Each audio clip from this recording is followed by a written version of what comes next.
Assalamualaikum warahmatullahi wabarakatuh. Nama saya Nurul Fadila. Saya mahasiswa STIH Persada Bunda, Prodi Ilmu Hukum dengan nomor induk mahasiswa 2174201031.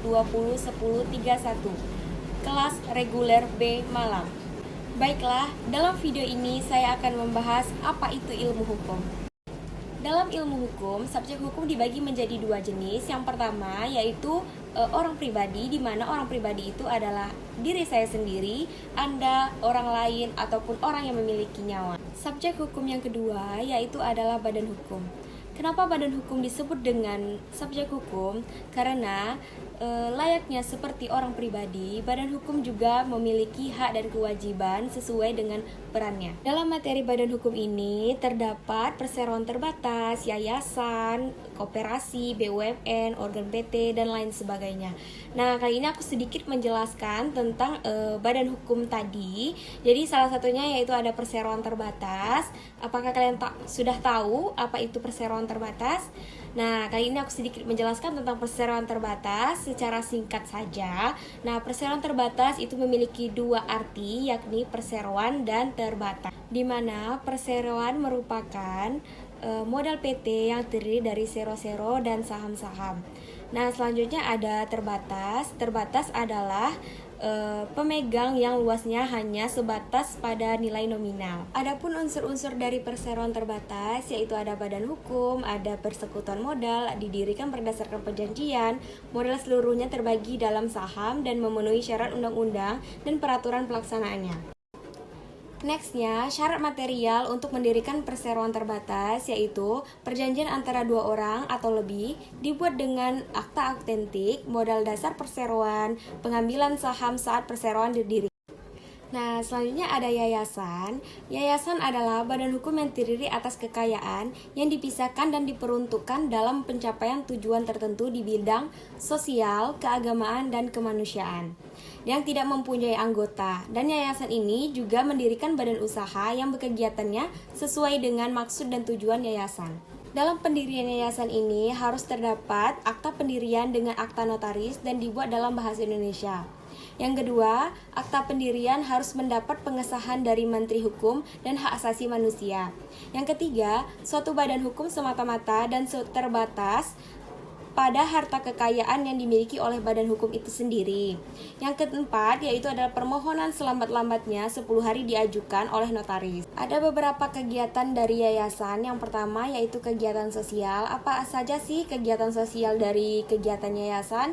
Yaitu pendidikan formal dan non-formal, panti asuhan, panti jompo dan panti wereda, rumah sakit, poliklinik dan laboratorium, pembimbingan olahraga dan penelitian di bidang ilmu pengetahuan dan juga studi banding dan lain-lain sebagainya. Selanjutnya kegiatan yayasan ada kegiatan keagamaan, di mana dalam kegiatan keagamaan ini terdiri dari mendirikan sarana ibadah, mendirikan pondok pesantren, menerima dan menyalurkan amal zakat, infak dan sedekah lainnya.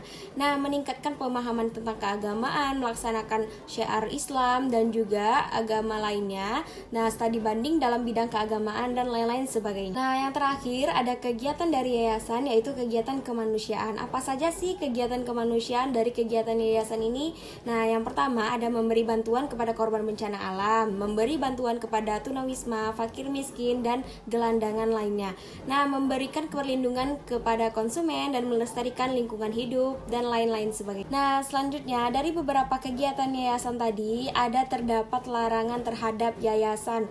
Apa itu larangan terhadap yayasan? Yaitu yang pertama, membagikan hasil kegiatan usaha, membagikan kekayaan yayasan, terus memakai nama dengan nama yang sama dengan yayasan lain, dan juga melakukan perubahan anggaran dasar pada yayasan. Itu sama sekali tidak boleh dilakukan pada kegiatan yayasan. Nextnya, terdapat organ yayasan. Apa sih yang terdapat dalam organ yayasan? Yang pertama ada pembina, disarankan minimal 3 orang. Dan yang kedua ada pengawas, yaitu minimal 1 orang.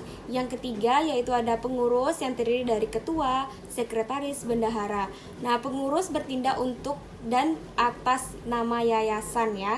tidak nama atas yang lain-lainnya. Nah, masa tugas organ yayasan itu 5 tahun kecuali pembinanya. Nah, selanjutnya kita akan membahas tentang BUMN. Definisi BUMN menurut Undang-Undang Nomor 19 Tahun 2003 tentang Badan Usaha Milik Negara.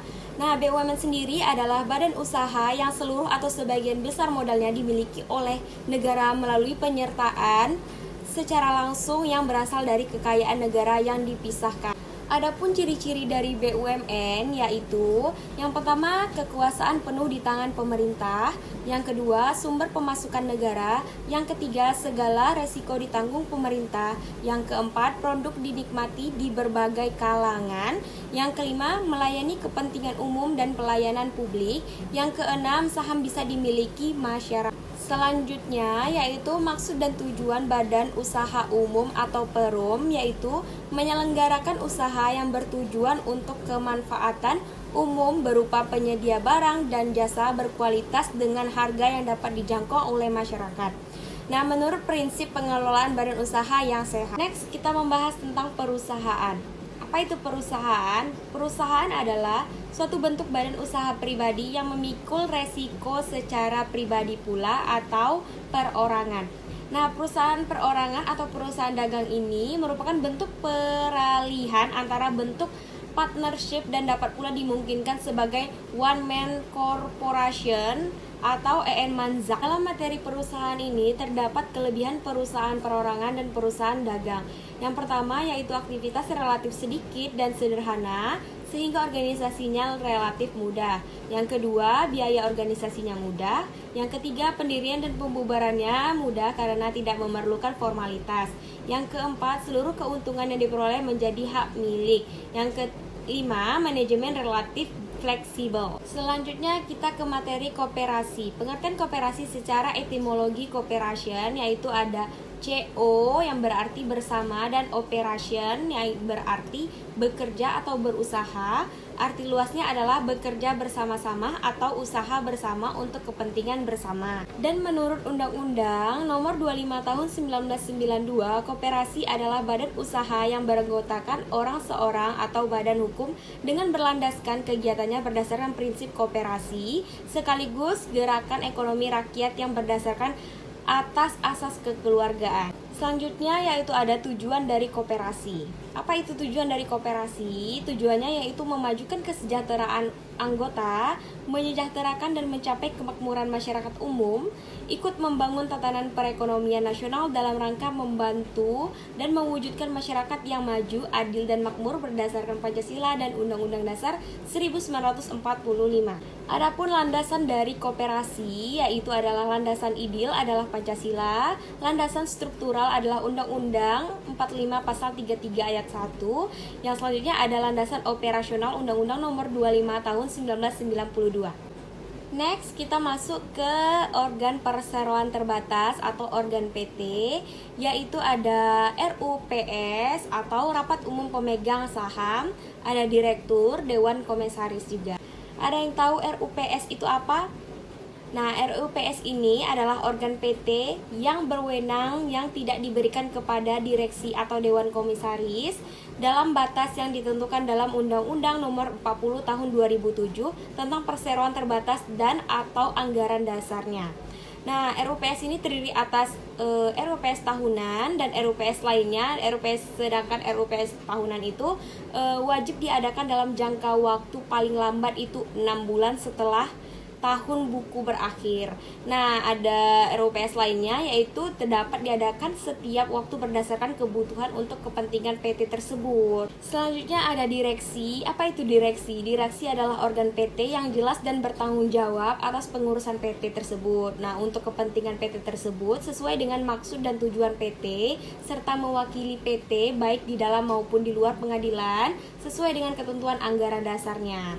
Nah, untuk pertama kali pertimbangan dari anggota direksi dilakukan oleh para pendiri dalam akta pendirian.